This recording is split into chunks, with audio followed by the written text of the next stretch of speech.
Bueno, muy buenas tardes a todos los oyentes, a todos los que se conectan con nosotros. Bueno, vamos a seguir con el mismo tema que estábamos desarrollando, la segunda parte de este tema que nombramos Morir por mí.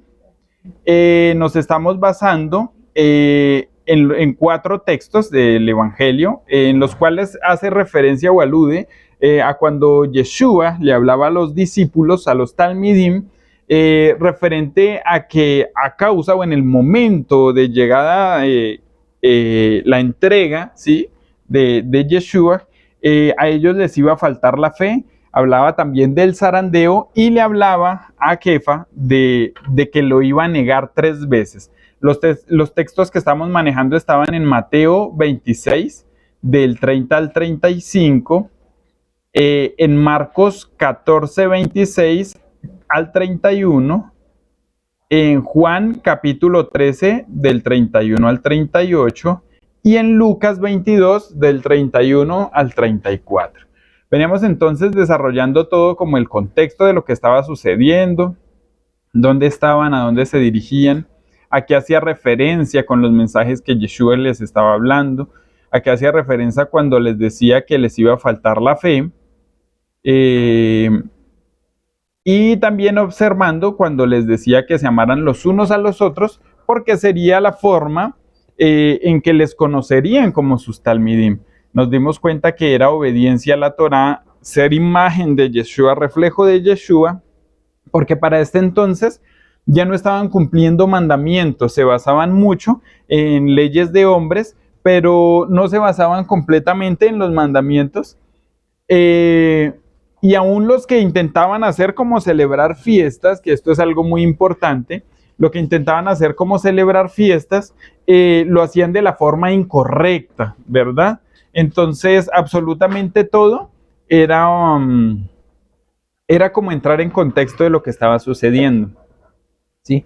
Vimos un pensamiento bien importante y era que aún ellos, caminando con Yeshua, no habían comprendido del todo y esperaban un Mesías que les rescatara o que tomara, digámoslo así, por fuerza, la posesión como rey y los libertara de sus adversarios, ¿verdad? Pero nos dábamos cuenta que los pensamientos del hombre no son los mismos pensamientos del Eterno, los caminos del hombre no son los mismos caminos del Eterno.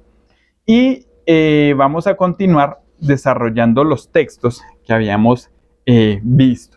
Entonces, cuando ya comprendemos todo esto, nos damos cuenta y pasamos a un proceso bien importante que recalca en este tiempo, o va a recalcar en este tiempo, nuestra alma, nuestra vida. Acordémonos que en el principio de la enseñanza lo decíamos, esto es un tema donde sí aprendemos, pero es una palabra más un llamado a nuestra alma, a nuestro estado en este momento.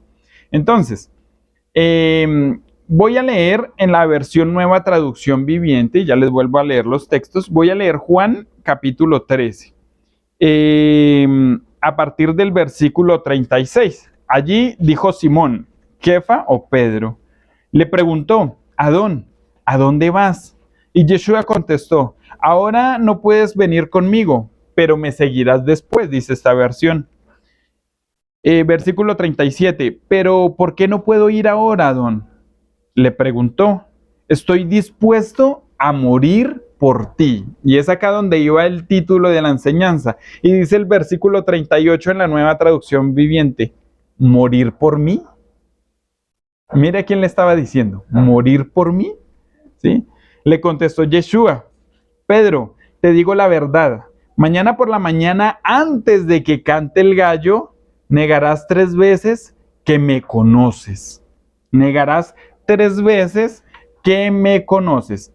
Cuando, sí, sí, o sea, me negarás que me conoces. Cuando lo observábamos, desde, ya les digo desde dónde, desde Lucas, aquí está.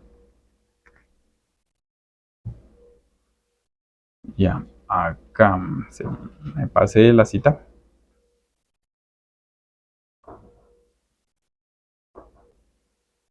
Me pasé aquí ya.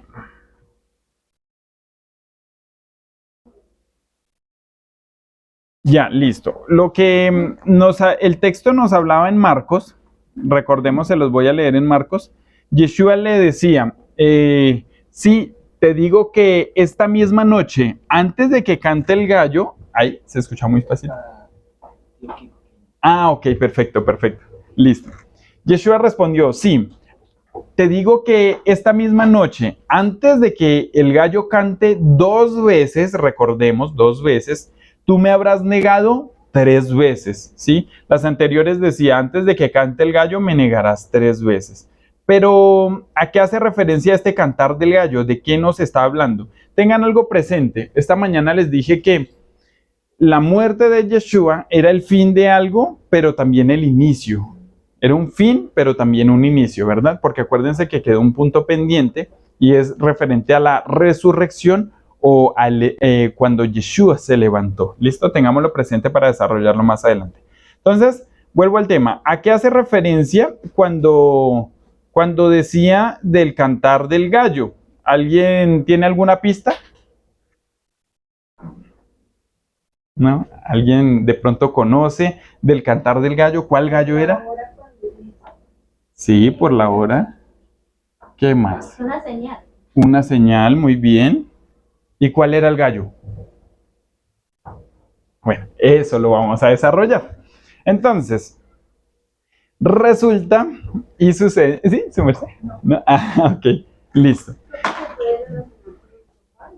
Sí, ya lo vamos a ver, ya vamos a desarrollarlo.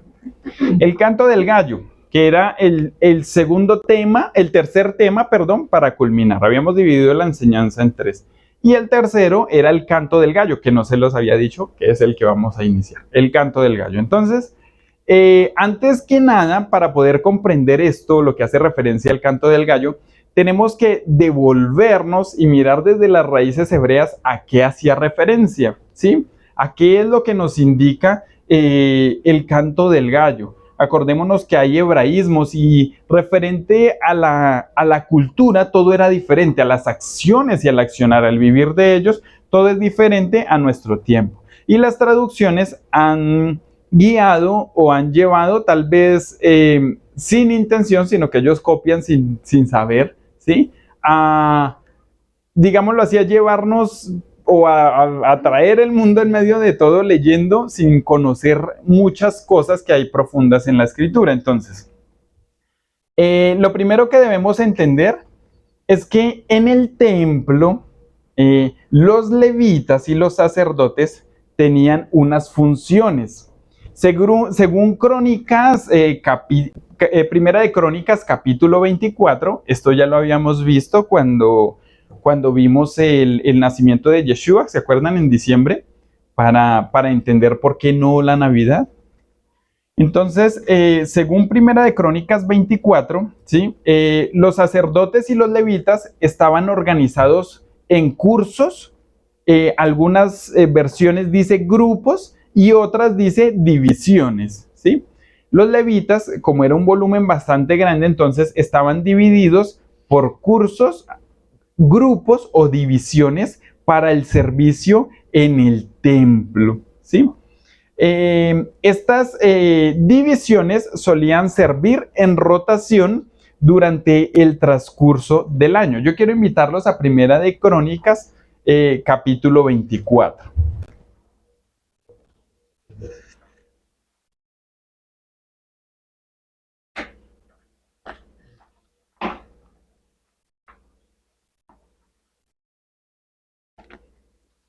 ¿Ya la tienen?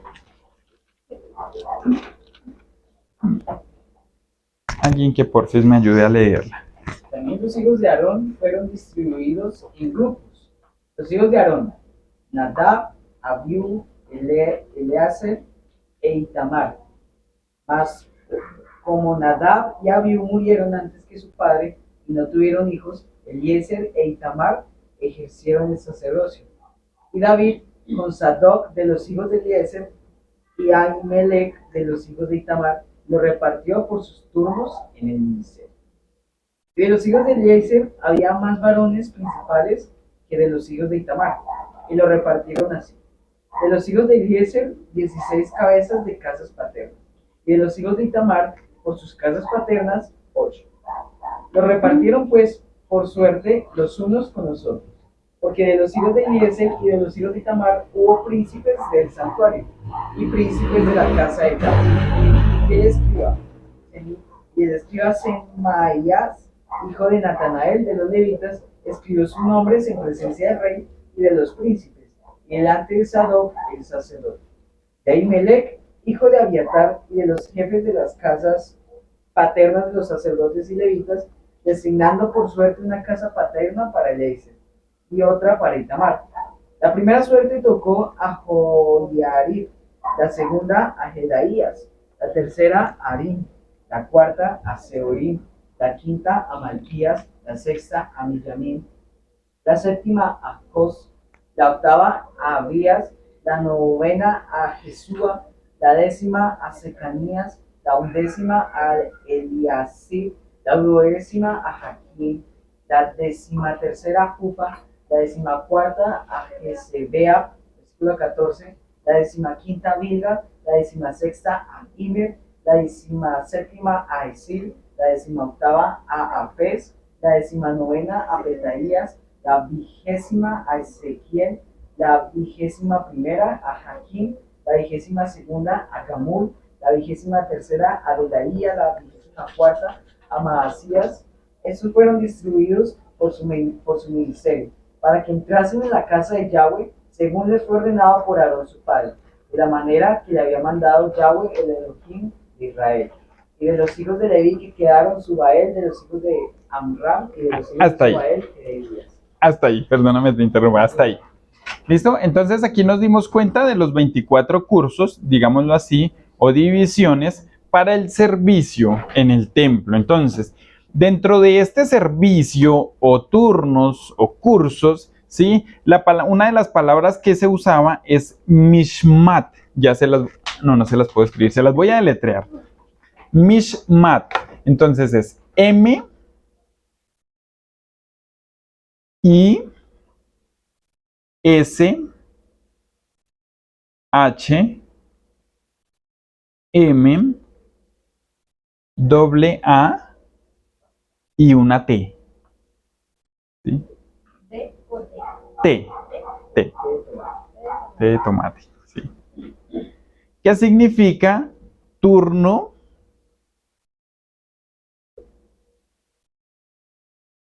guardia o patrulla?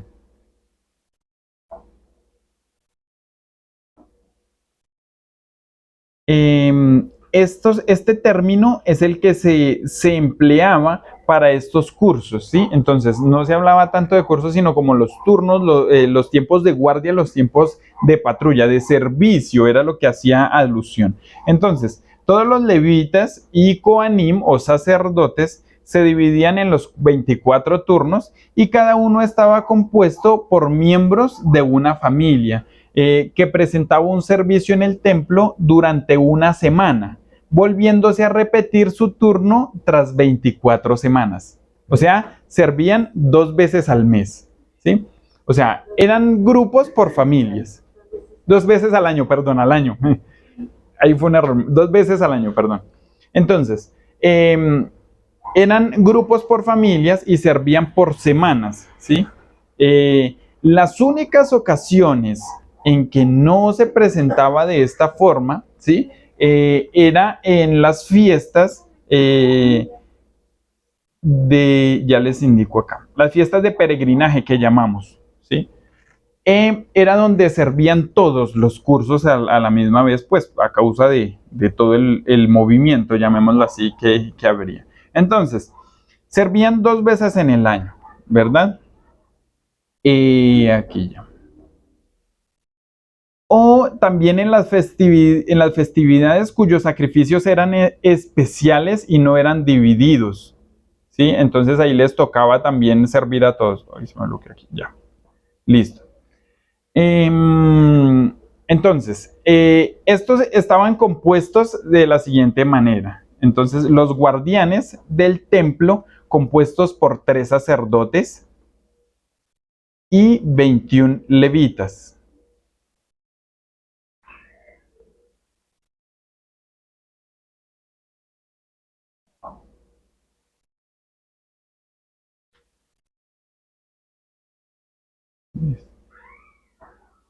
Entonces, se colocaba un levita delante de cada una de las puertas de las 5 entradas del tabernáculo o del templo, o como se dice en hebreo, el Beit Hamishkan. ¿Listo? Se colocaban levitas en las 5 entradas durante el servicio que tenían. ¿Sí? Beit, como suena, B, E, I, T, H, A,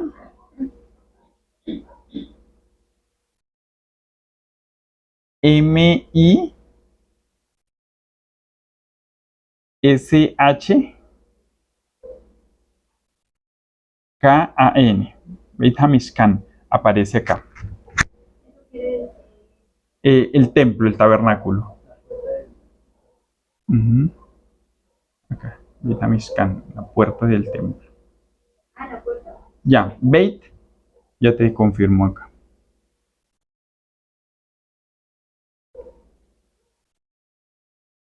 En las puertas, sí, del Beit Hamishkan, del templo, del tabernáculo. ¿Puertas del templo? Sí, o sea, se ubicaban en las 5 puertas del templo, del Beit Hamishkan, del tabernáculo. Aquí está, templo, acá. También lo ubicaban uno en cada una de las 4 esquinas dentro del recinto del templo. ¿Sí?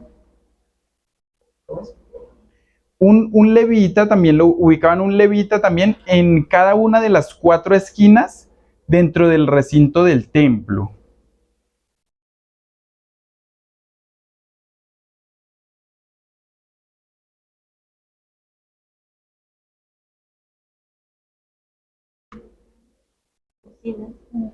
De las 4 esquinas dentro del recinto del templo.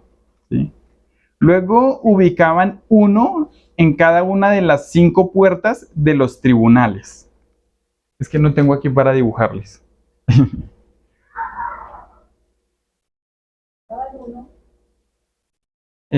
Uno en cada una de las 5 puertas de los tribunales. Y uno en cada una de las 7 entradas. Esto lo encontramos, si quieren anotar la cita bíblica, en Primera de Crónicas, capítulo 9, versículo del 22 al 30, y también, ¿les repito? Sí. Perdón, Tranquilo. ¿me puede repetir la última? Colocaban. Ok, y uno en cada una de las 7 entradas.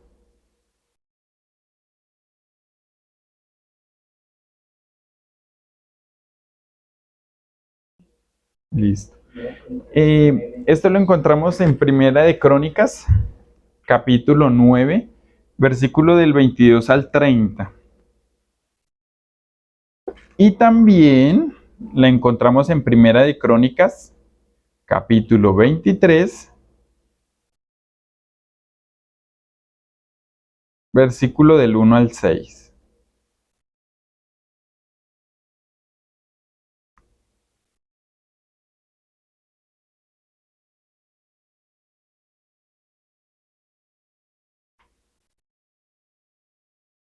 Listo. Otra de las palabras que se utilizaba o se empleaba para este servicio es la palabra, ya se las dicté, Mahamat. No, esa sí no se las he dictado. Mahamat. M, doble A. ¿Para el templo? Señora. ¿Para el templo? No. Para las estaciones, que hacía referencia a las estaciones, al servicio de los levitas. Es M, doble A. M, A. Y una D de dedo. La cual significa estación, asistencia,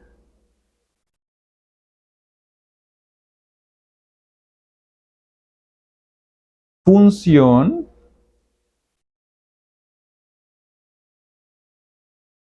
servicio y puesto.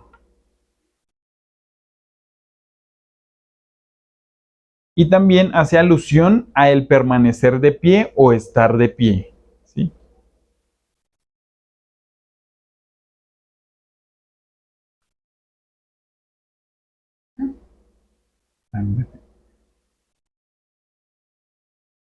Entonces, el trabajo de estos, digámoslo así, Mahamat o hombres que estaban de servicio, ¿sí? Era asistir a los hijos de Aarón, o sea, los sacerdotes y sumos sacerdotes, con los servicios de la casa de Yahweh, el de los patios y el de los aposentos.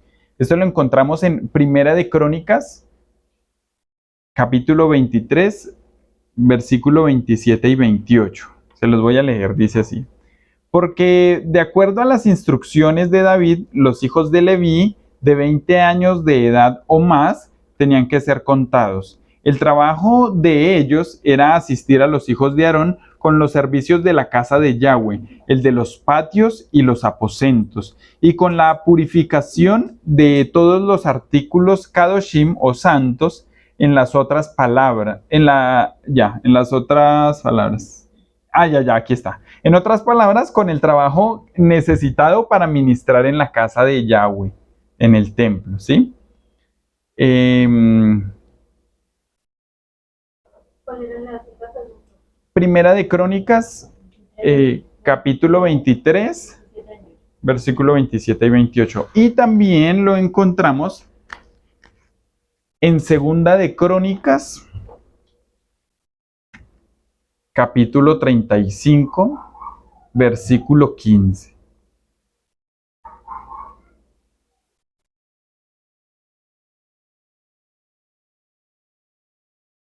Ahora miremos este detalle. Era importante en cada turno dividir o repartir el trabajo durante los 7 días de la semana en que tenían el servicio, ¿sí? Y esa responsabilidad estaba en manos del jefe de turno, ¿sí? El cual lanzaba, llamémoslo así, como a suertes, digámoslo así, escogía para designar las funciones a cada uno en cada día, ¿sí? Entonces, durante ese turno, ¿sí? Los que estaban en servicio tenían un lugar que se llamaba hogar o casa dentro del mismo tabernáculo que se encontraba en el segundo edificio más grande del patio o el atrio, ¿sí? En el interior de este lugar era donde los que estaban en servicio podían tomar su reposo o dormir, ¿sí? Era un edificio donde podían, digámoslo así, pasar durante el transcurso de esa semana. No es que ellos iban y servían y se devolvían a la casa, sino que en el transcurso de esa semana ellos permanecían allí, ¿sí? En el transcurso de esa semana de servicio. Entonces, acabo ahí. Y aquí se me repetía el texto. Ya. Entonces, algo que indicaban o que indican los estudiosos y los estudios es que durante ese servicio ellos ¿cómo reposaban? Ellos reposaban sobre unos, en este lugar hagan de cuenta como escalones, como atrios, donde ellos podían reposar, pero era en el suelo. Y los más jóvenes se acostaban en el suelo directamente, ¿sí? Ellos colocaban en su cabeza para dormir las vestiduras santas y se abrigaban con un cobertor, ¿sí? O con la misma ropa que ellos tenían, porque no les era permitido aún ingresar muchas cosas, porque estaban en el lugar santo, en el templo del Eterno. Ahora, miremos este otro detalle. También un puntico adicional que nos agrega era que en este lugar permanecían con fuego, ya que los sacerdotes durante el servicio permanecían descalzos, ¿sí? Es de lo que nos aportan los estudios, es que ellos permanecían descalzos durante el servicio, entonces pues también a causa del frío y de dormir de esta forma, pues ellos allí permanecían con fuego, encendían fuego para poder calentarse. Entonces, Cuando lo observamos ya de toda esta forma dentro del curso y dentro de lo que sucedía, nos damos cuenta que los levitas eran los encargados de acompañar o ayudar, ¿sí? De cierto modo, a los sumos sacerdotes, estando en sus lugares, pero eran los encargados de ayudar a los sacerdotes y sumos sacerdotes, referente a los sacrificios, referente a las puertas y a la guardia durante este turno. ¿Listo? Acá. Ya, aquí está. Dentro de este tiempo, perdón, y referente a estas funciones, el jefe de grupo, o jefe de guardia, o jefe de servicio, que era el que ya habíamos visto hace un momento, asignaban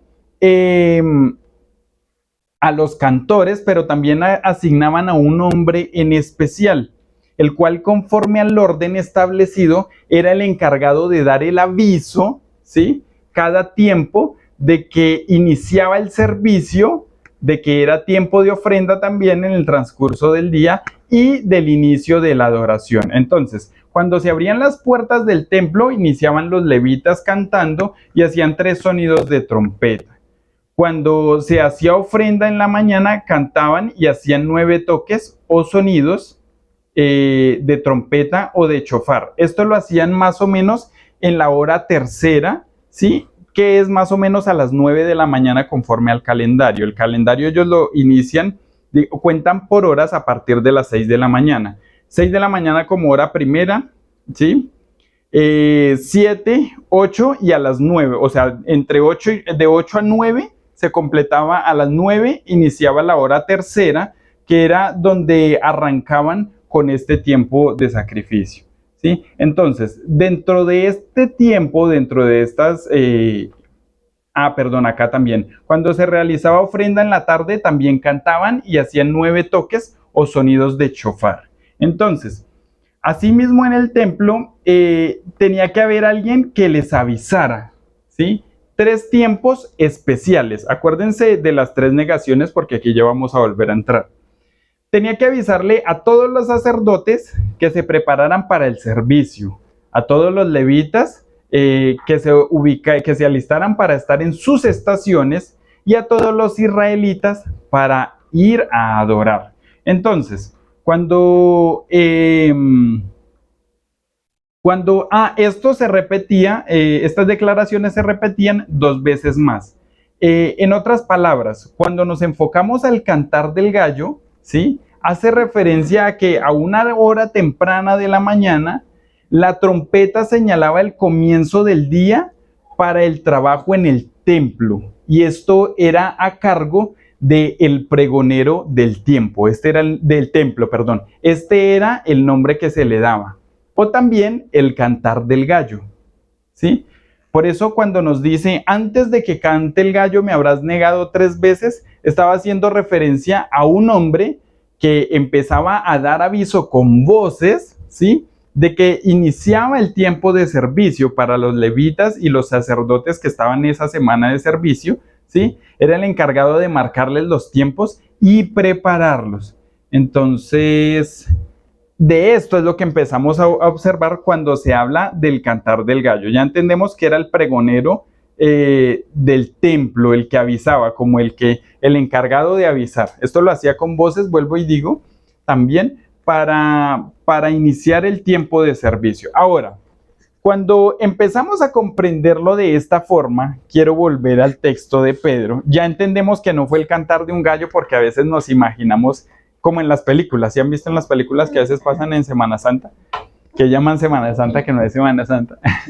Y entonces sale Pedro y Pedro todo asustado y le dicen, no, yo no fui, salía corriendo, no, yo no fui. Y 3 veces y de pronto se escuchaba por allá cantar un gallo. Mentira, no era un gallo, no era un animalito, era un hombre encargado que estaba a cargo de dar los avisos para el inicio de cada servicio. Le llamaban así. Le llamaban, sí, le llamaban así, el gallo o el cantar del gallo también. Sí, pero no era el cantar de un gallo, sino el aviso de un hombre, ¿sí? Sí, no era literal. Esto es lo que, digamos que de cierta forma nos quitan las traducciones. Entonces, cuando lo analizamos de esta forma y volvemos al texto, quiero leérselo acá. Recordemos el pensamiento que ellos tenían en ese momento, pero recordemos también el pensamiento pues de Pedro, que estaba en este momento. Aquí ya me salté.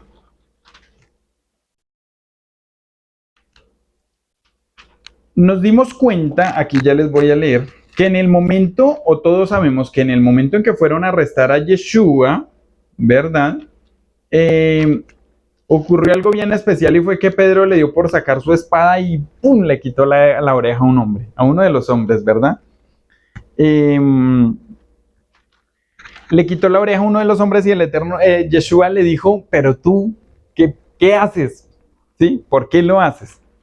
Pedro era un hombre de un carácter fuerte, Simón. Era un hombre de carácter fuerte, que obviamente para que él sintiera miedo, bueno, de pronto sentía nervios, pero era un hombre casi que sin miedo, ¿sí? Él iba para adelante.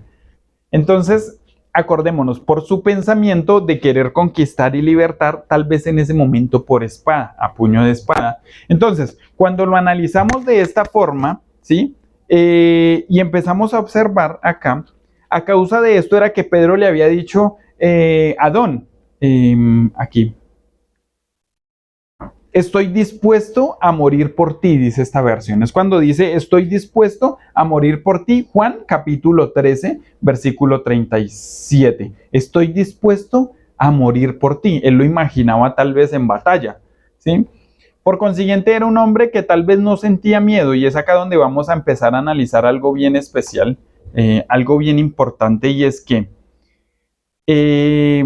esto nos hace comprender, ya vamos a ir al texto, que Pedro cuando negó a Yeshua, en realidad tal vez no lo hace o no lo hizo por miedo como siempre, tal vez lo hemos visto o lo hemos creído o no lo han enseñado.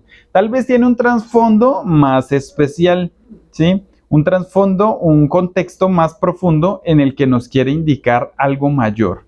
Entonces, voy a leerles Lucas capítulo 22, versículo del 54 al 65, y dice así: habiéndole agarrado, se lo llevaron y lo trajeron a la casa del Cohen Agadol, el sumo sacerdote. Jefa, Pedro, seguía a la distancia, pero cuando ellos encendieron un fuego en medio del patio, se sentaron. Kefa se les unió. Una de las jóvenes sirvientas le vio sentado a la luz del fuego, fijó la mirada en él y le dijo, este hombre también estaba con él. Pero Kefa lo negó diciendo, mujer, ni siquiera lo conozco. Un poco más tarde alguien lo vio y dijo, tú también eres uno de ellos. Pero Kefa le dijo, hombre, yo no soy. Como una hora después, dice esta versión, otro hombre acertó enfáticamente, no hay duda que éste estaba con él, porque también es de Galilea. Pero Kefa dijo, hombre, no sé de qué estás hablando. Entonces al instante, mientras todavía estaba hablando, cantó el gallo. ¿Sí? Es lo que nos dice Lucas capítulo 22. Y quiero que miremos este detalle. En medio de las cosas, cuando Yeshua le había dicho que le iba a negar 3 veces, ay, me pasé acá. Perdón. Versículo 54 al qué? Al 65. Ahí me faltó un pedacito por leer.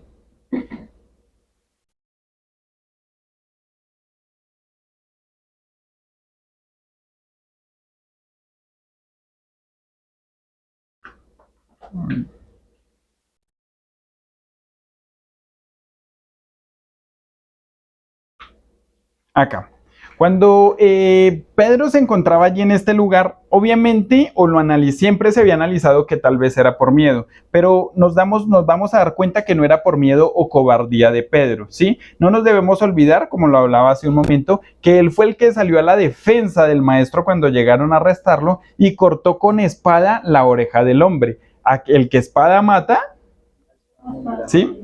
Entonces, uno de los siervos en el momento de arresto, asimismo, fue el que le indicó que él era de los que estaban allí. Así que debemos tener presente que de todos los talmidim, solo 3 estuvieron, de todos los discípulos, solo 3 estuvieron durante el proceso de Yeshua, desde la entrega hasta la muerte, ¿verdad? Aunque Kefa se quedó en la mitad del camino, y él era uno de esos 3, ¿sí?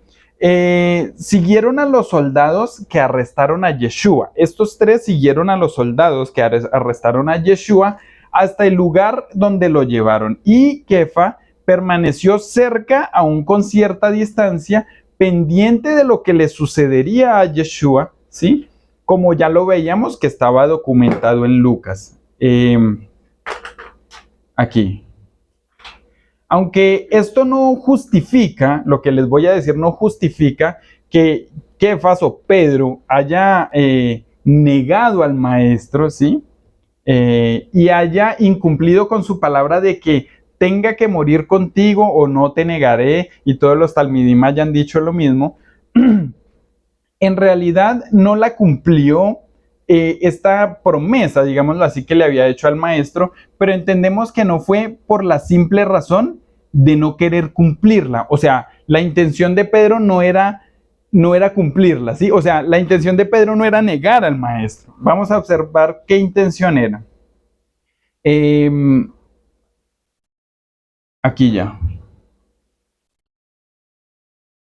Una cosa de las que tenemos que tener presente es que Yeshua, al decir que él lo negaría, hacía parte o confirmaba de que ninguno de los talmidim tendría que hacer parte del proceso que Yeshua estaría llevando, a causa de que en ellos había un propósito mayor. Y si ellos morían, simplemente no se iba a cumplir ese propósito, únicamente, solo no se iba a cumplir, sino que de cierta forma ellos tampoco, aún muriendo, no iban a generar nada, ¿sí? Porque el sacrificio era especialmente de Yeshua. Por consiguiente, cuando él le dijo, me negarás 3 veces, no solamente le estaba diciendo, hombre, usted lo estaba señalando, o cállese que lo que usted está diciendo es erróneo, sino que también estaba diciendo, los estaba guardando aún de ir a un sufrimiento con él, digámoslo así, porque con ellos había un propósito y había una misión que tenían que cumplir. Dime. ¿Como si hubiese dado como una orden? No, no una orden.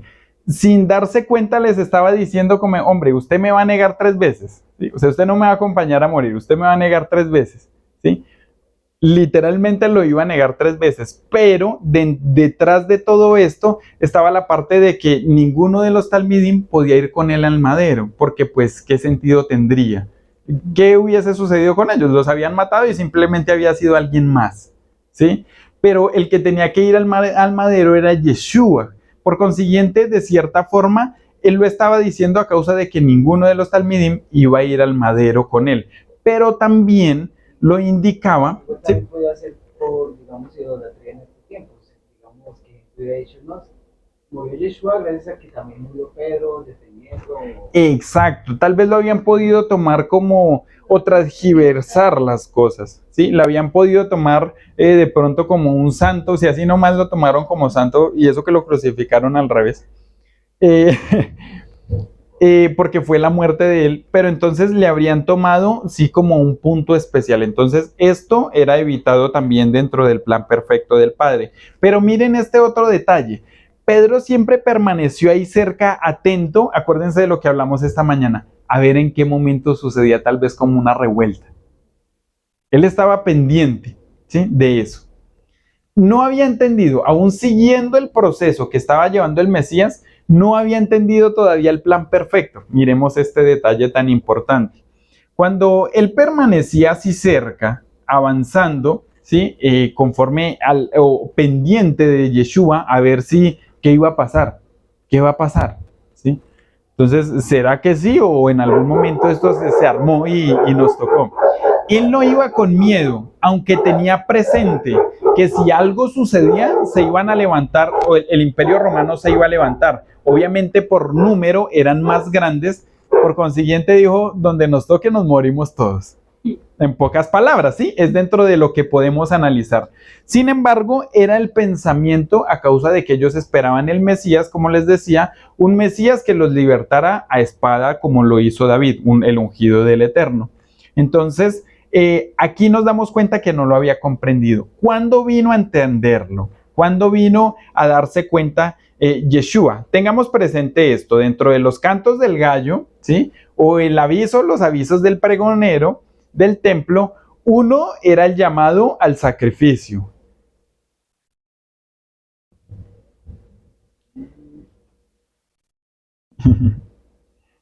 El otro llamado era al servicio. Aquí ya hice 3 y de pronto me pasa esta mañana. Y el tercero era el llamado a adorar.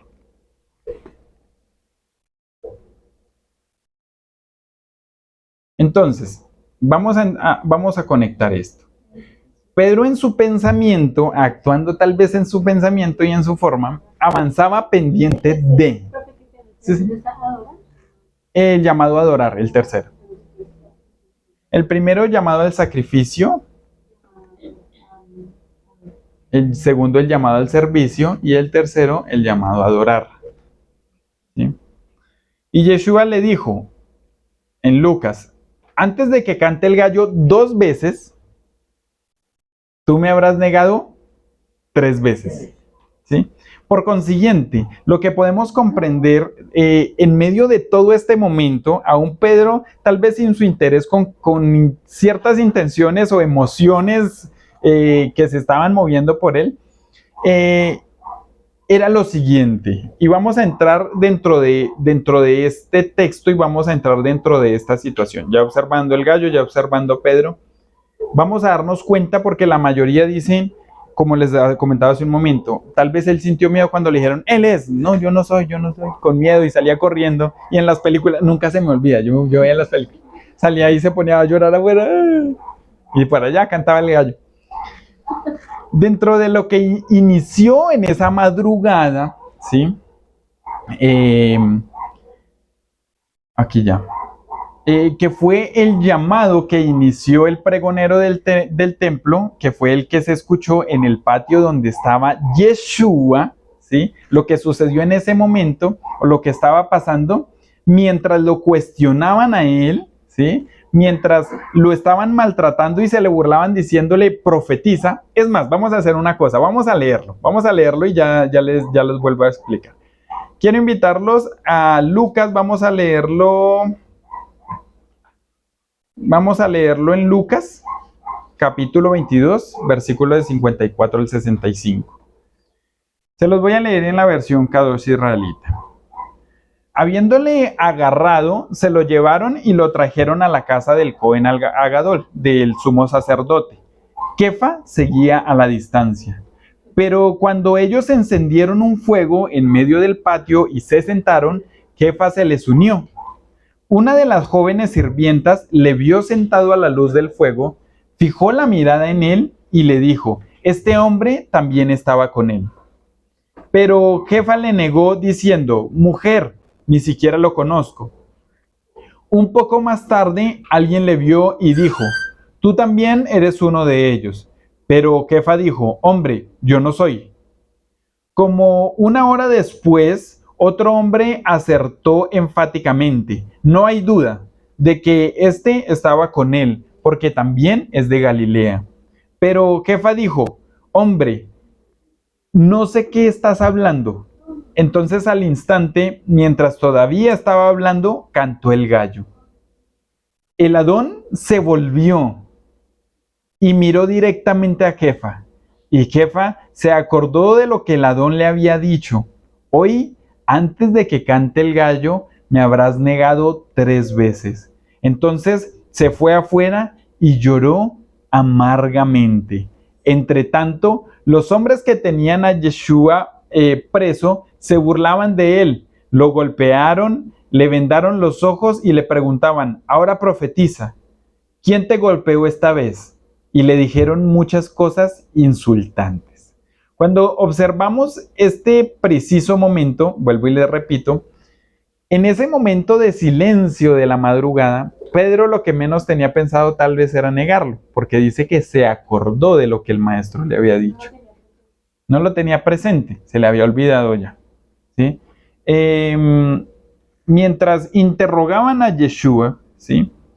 Mientras estaba allí en el patio siendo interrogado, cerca a la casa de su padre. Miren este detalle que es lo más importante. Estaba siendo cuestionado, entregado cerca a la casa de su padre, o sea, cerca al templo. No se podía imaginar tal vez el momento, o no nos podemos imaginar tal vez el momento, después de que Kefa lo negara, cuando Yeshua volteó y lo vio a los ojos. ¿Sí? Este fue el momento en que le miró directamente e incluso con todo lo que Yeshua estaba atravesando, fue en ese momento donde Kefa, Simón, Pedro, entendió por completo lo que había escuchado, que en el momento de negarle 3 veces, prácticamente le estaba diciendo, estás fallando al llamado del sacrificio, estás llamando al servicio y estás llamado al adorar. Estás fallando en el llamado a adorar. Era a eso a lo que hacía alusión. Cuando nos habla de esto, nos indica que Pedro no solamente dijo, se puso a llorar porque no lo negué, sino se dio cuenta que de todo lo que había aprendido aún estando con el maestro, falló en todo cuando lo pasaron al tablero. Falló en todo cuando se puso a prueba, al sacrificio, al servicio y al adorar. Falló en todo al haberle negado, ¿sí?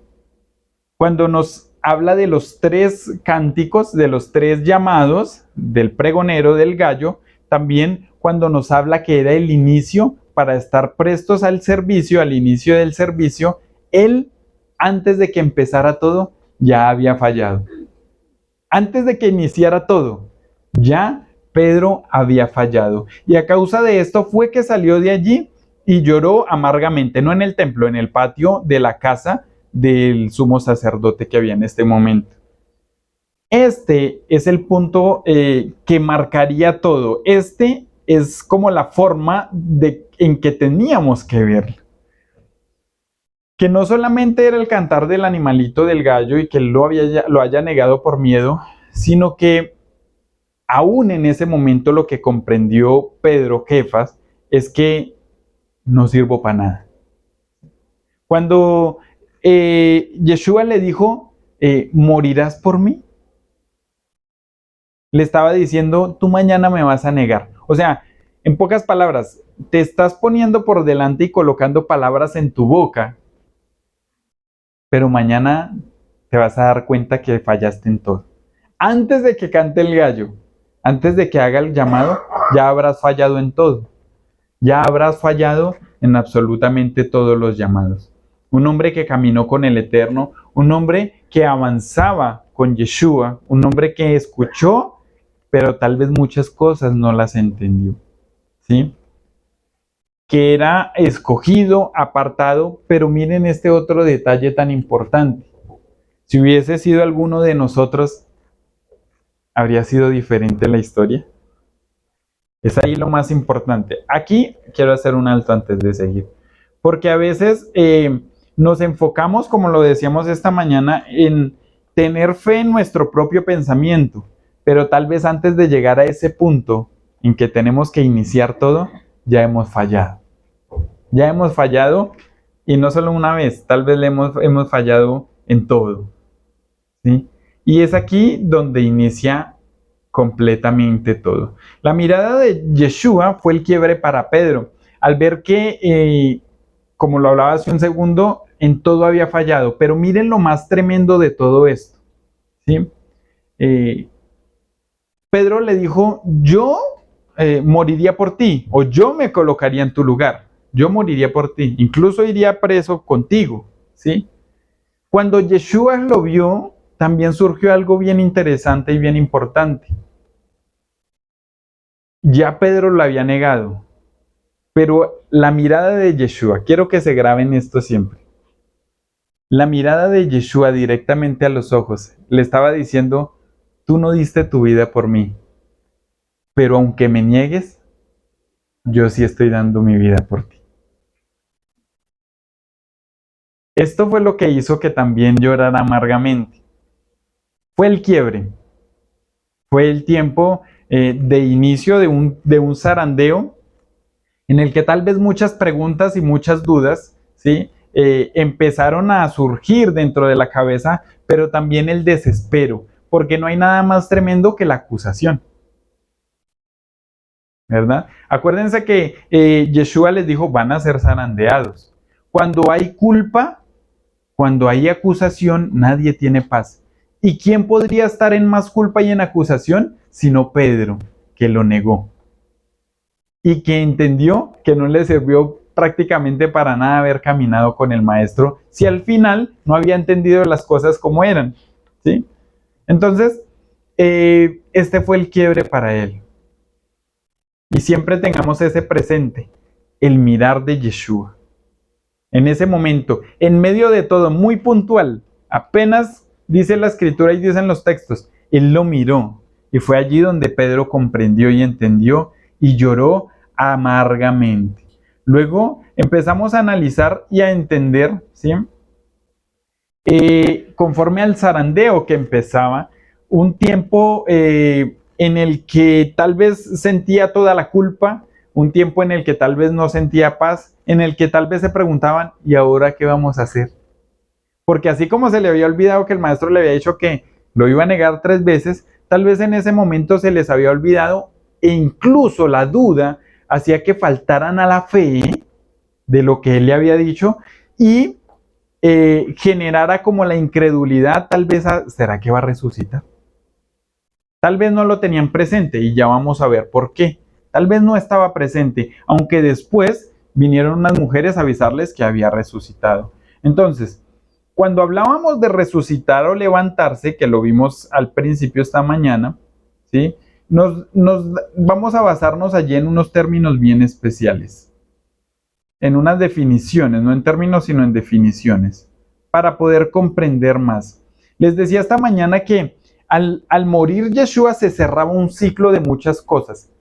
¿De qué? De un gobierno de cierta forma de Hasatán aquí en la tierra. Y al morir Yeshua, él tomaba posesión sobre todo. Por eso es el nombre sobre todo nombre. ¿Qué estaba haciendo? Muriendo por la salvación de su pueblo. Muriendo para redimir a su pueblo, a las ovejas perdidas. Quitando la maldición. Se hizo maldición para borrar la maldición, pero sobre todo para rasgar el velo y poder entrar a la presencia del Eterno. Pero cuando lo analizamos en este proceso de Pedro y obviamente de los talmidim, de los discípulos, comprendemos algo, que se cerraba un ciclo, pero empezaba otro. Se cerraba el ciclo de estar con el maestro, ¿sí? De que fueran reconocidos, los vieran, de aprender, lo más de bonito todo, ¿sí? Para hacer el momento en que ellos tenían que afrontar las cosas. A ver, ¿qué aprendieron? ¿Qué aprendieron? Se les fue al piso todo pensamiento. Quedaron desarmados. ¿Qué tenía que prevalecer? La fe, la emuná. La emuná. Era lo que tenía que prevalecer porque era lo que los iba a sostener. Ahora, miremos esta definición cuando observamos la palabra aquí. Revivir en el Strong, la encontramos en el Strong 2421.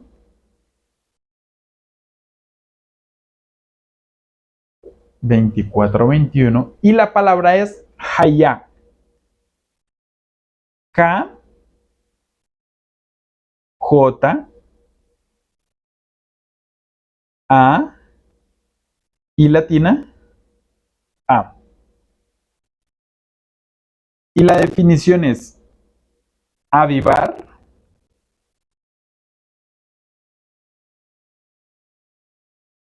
revivir,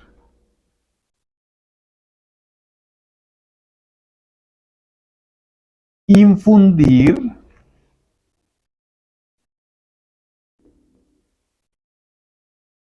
resucitar,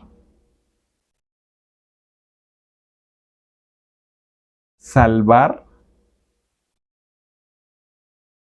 sanar, vivo, vivo. vida, vivir y vivificar.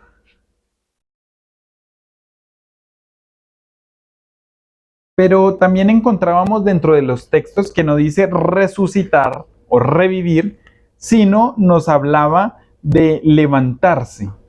¿Por qué y a causa de levantarse? ¿Sí? A causa de levantarse, sí, la resurrección, de que estaba en reposo, pero que volvería a la vida, ¿sí?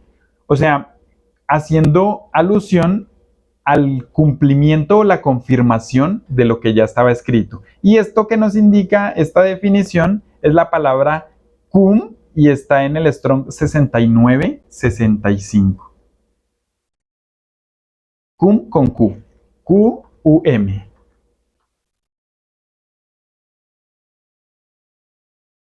Su significado es levantó,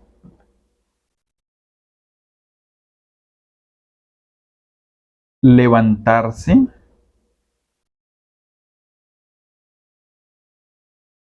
surgir,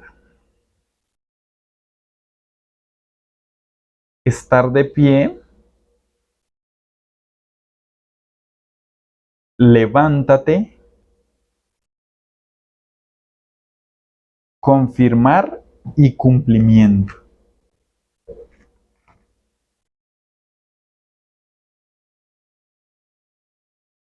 Lo que nos indica que el morir de Yeshua en el madero también llevaba en este tiempo a los talmidim a morir aún lo que quedaba en ellos, el zarandeo. Empezar a enfrentarse con ellos mismos a ver qué iban a hacer con el maestro. Sin el maestro es la cuestión. ¿Qué iban a hacer sin el maestro? Ese zarandeo. Bueno, ¿y ahora qué? ¿Dónde está su emuná? ¿Dónde está su fe? Como cuando los enviaban. Señor, Señor, en tu nombre se sujetan los demonios, echamos fuera demonios, se sujetan los demonios en tu nombre. No se alegran por eso, sino porque sus nombres están escritos en los libros de los cielos. ¿Qué pasó en este momento? ¿Qué pasó? ¿Qué pasó con la emuná? ¿Qué pasó cuando las cosas no salían como ellos querían o pensaban? Aunque era plan perfecto de Yahweh que Yeshua fuera el madero. ¿Qué pasó allí? Es donde empezamos a comprender algo bien importante. Y fue que los talmidim, en medio del zarandeo, volvieron y se fueron. Sobre todo Pedro, que era el que le había dicho, he orado para que tu confianza no falte. ¿Sí? Entonces, Yeshua, al morir, ellos también tenían que morir para poder ser aptos para un servicio. ¿A qué nos lleva todo esto? Al morir para ser aptos para un servicio. Si ellos no hubiesen pasado por ese proceso, no habían sido aptos para lo que vendría futuro. El zarandeo era necesario. El cambiar y desarraigar el pensamiento propio era necesario. El cambiar la forma de hablar o de decir o las emociones y las intenciones de decir es que yo empezaron a cambiar. Porque quitó toda la seguridad que tenía. Le quitó toda la fortaleza que tal vez tenían, porque ellos junto al maestro después de hacer eso, no, pues, ¿quién no se siente fuerte? Pero estando ellos solos, ¿qué? Por consiguiente, es cuando vemos la siguiente porción de la escritura, y es que ellos volvieron, Pedro dijo, me voy a pescar. Eso está en Juan, capítulo 1, versículo de 1 al 13. Y quiero que, por favor, bueno, yo lo voy a leer. Acá lo tengo en la versión Kadosh israelita. Juan capítulo 21, versículo del 1 al 13. Este es el punto más especial. Miren este detalle. ¿Qué sucedió? Vinieron las mujeres y dijeron, resucitó. Sí. Hubo uno que ni creyó. Cuando se les apareció, le dijo, venga. ¿Sí? Toque aquí. Pero el punto más especial, Pedro, listo, lo negó. El maestro fue al madero y murió, pero resucitó. ¿Y ahora con qué cara iba a ir? Por eso en la palabra dice, después de hacerte Teshuvá, vuelve y fortalece a tus hermanos. Y es lo que vamos a comprender acá. Juan capítulo 1, versículo del 1 al 13. Dice así: después de esto, Yeshua se les apareció otra vez a los Talmidim junto al lago de Tiberias. Así es como sucedió. Tengan presente esto. Shimeón, Kefa y Tomás, su nombre quiere decir mellizo, es lo que me indica esta versión. Juan capítulo 21, versículo del 1 al 13. Ya. Perdón, capítulo 21, versículo del 1 al 13, perdón, fue mi error. Vuelvo a leer. Después de esto, en el versículo 1, Yeshua se les apareció otra vez a los Talmidim junto al lago de Tiberias, dice esta versión. Así es como sucedió. Versículo 2. Shimeón, Kefa y Tomás, dice esta versión, su nombre quiere decir mellizo, estaban juntos con Natanael de Caná en Galil o en Galilea, los hijos de Zabdai y otros de los Talmidim, otros dos Talmidim. Versículo 3. Shimeón Kefa dijo: me voy a pescar. Ellos le dijeron: vamos contigo. Ellos fueron y entraron al bote, pero esa noche no pescaron nada. Sin embargo, cuando el día estaba rompiendo, Yeshua estaba a la orilla, pero los Talmidim no sabían que era él. Miren ese detalle. Aquí les voy a leer algo bien especial ahorita. Acá. Quiero que tengan presente a alguien que voy a nombrar acá y es Juan. Voy a devolverme un poquito en el texto de Juan, le voy a leer en la Nueva Traducción Viviente. Capítulo 20, versículo 19. Dice: Yeshua se aparece a los discípulos.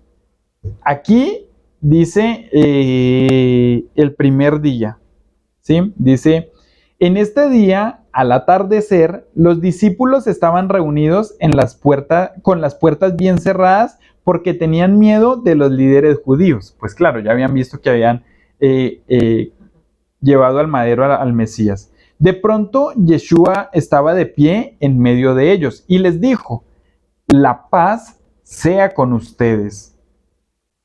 Versículo 20. Mientras hablaba, les mostró las heridas en sus manos y su costado. Ellos se llenaron de alegría cuando vieron al Adón. Una vez más les dijo: la paz sea con ustedes. Como el Padre me envió a mí, así yo los envío a ustedes. Quiero que me lean el versículo 22 en sus versiones, por favor. Habiendo dicho esto, sopló y les dijo: recibid el Espíritu Santo. Tengamos este presente, mire. Entonces sopló sobre ellos y les dijo: reciban al Espíritu Santo. Si ustedes perdonan los pecados de alguien, esos pecados son perdonados. Si ustedes no los perdonan, esos pecados no son perdonados. ¿Listo? Ahora sí vamos a volver al texto en Juan 21. Dice así: sin embargo, cuando el día estaba rompiendo, versículo 4, Yeshua estaba en la orilla, pero los Talmidim no sabían que era él. Versículo 5, él les dijo: ustedes no tienen ningún pescado, ¿verdad? No, respondieron ellos. Versículo 6, él les dijo: tiren la red al lado derecho del bote y pescarán algunos. Así que tiraron la red y se llenó de tantos peces que no la podían entrar al bote. El Talmidim que Yeshua amaba le dijo a Kefa, el Talmidim que Yeshua amaba era Juan, ¿sí? Le dijo a Kefa: es el maestro. Al oír que era el Adón, Shimeón Kefa se echó su ropa por encima porque se había quitado la ropa para trabajar y se tiró al lago. Pero los otros Talmidim le siguieron en el bote, arrastrando la red llena de peces, pues no estaban lejos de la orilla, solo como unas 100 yardas. Aquí voy a hacer un alto. ¿Quién fue el que estuvo hasta el último momento con el madero? Hasta el madero con Yeshua. Juan. ¿Quién lo reconoció? El que más callado estaba, pero el que siempre estaba en lo que tenía que estar. Tengámoslo presente. Ahora, ¿por qué Pedro entendió que realmente era el maestro? Miren este detalle. los quiero invitar al llamamiento de Pedro en Lucas capítulo 5, versículo del 1 al 11. Se los voy a leer.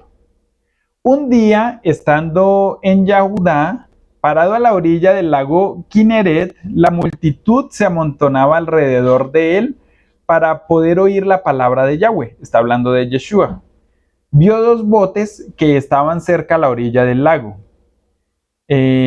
dejados allí por los pescadores, los cuales estaban levantando las redes. Subió a uno de los botes, el que pertenecía a Shimeón, y le pidió que se alejara un poco de la tierra. Entonces se sentó y comenzó a enseñar a las multitudes desde el bote. Cuando terminó de hablar, le dijo a Shimeón: boga hacia mar profundo y echa las redes para pescar. Shimeón le respondió: Rabí, hemos trabajado arduamente toda la noche. Cuando dice Rabí es maestro. Hemos trabajado arduamente toda la noche y no hemos pescado nada. Versículo 6. Así lo hicieron y cogieron tantos peces que las redes se empezaron a rasgar. Entonces hicieron señas a los compañeros que estaban en el otro bote para que vinieran a ayudarles y llenaron ambos botes hasta el punto de hundirse. Y miren la acción que tuvo Pedro acá. Cuando Simeón, Kefa, en este momento no era Kefa, era Simeón, vio esto, cayó en las rodillas de Yeshua y dijo: apártate de mí, Adón, porque soy un pecador. Reconoció quién era, pero tal vez por un momento se le olvidó, ¿sí? Reconoció quién era. Y Yeshua le dijo: van a ser zarandeados, pero cuando vuelvas, cuando hagas teshuvá, ¿sí?, fortalece a tus hermanos. Este mismo cuadro que sucedió al principio es el que está sucediendo cuando Yeshua, después de resucitar, se les vuelve a aparecer a la orilla. Miren lo mismo.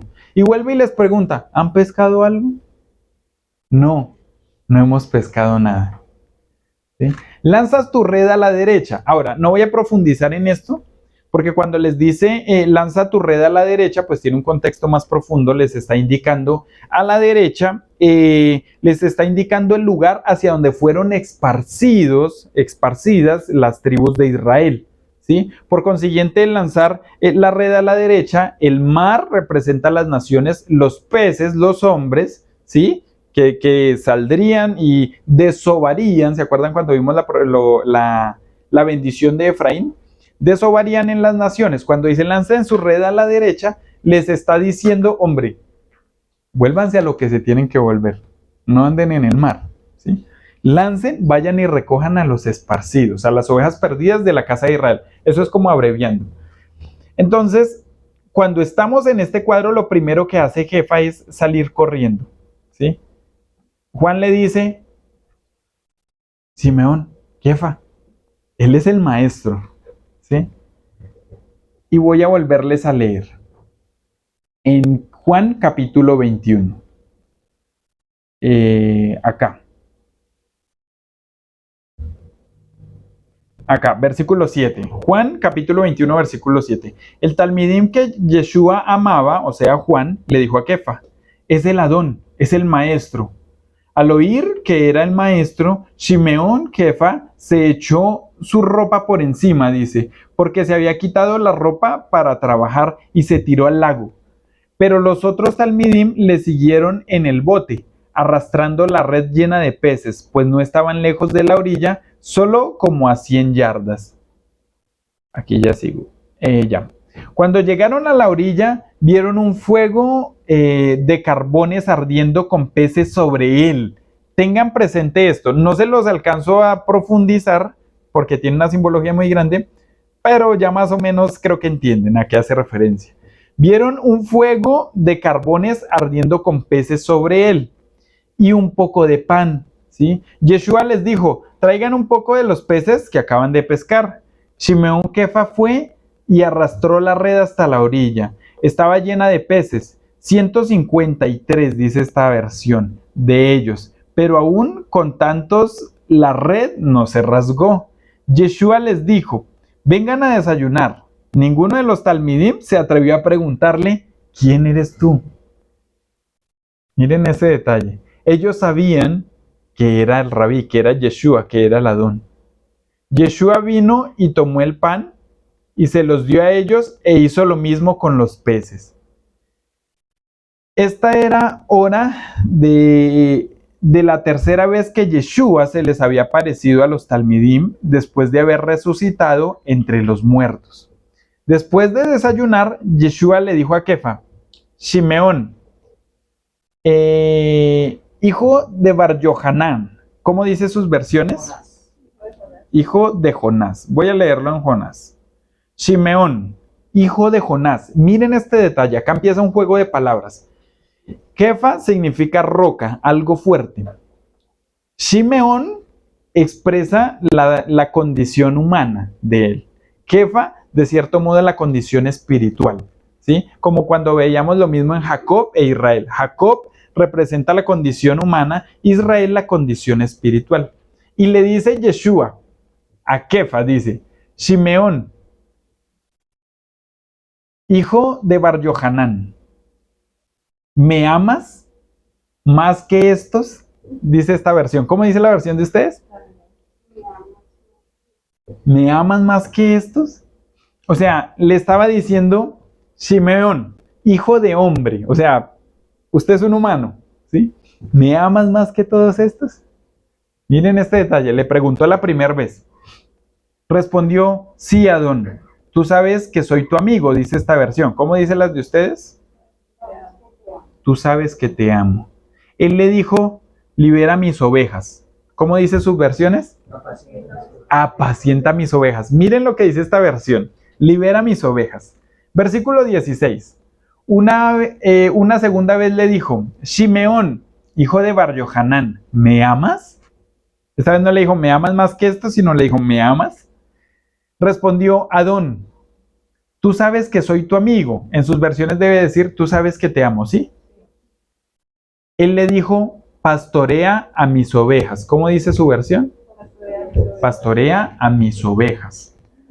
Y la tercera vez, él le dijo: Shimeón, hijo de Bar Yohanan, ¿eres tú mi amigo? Dice esta versión. ¿La de ustedes cómo dice?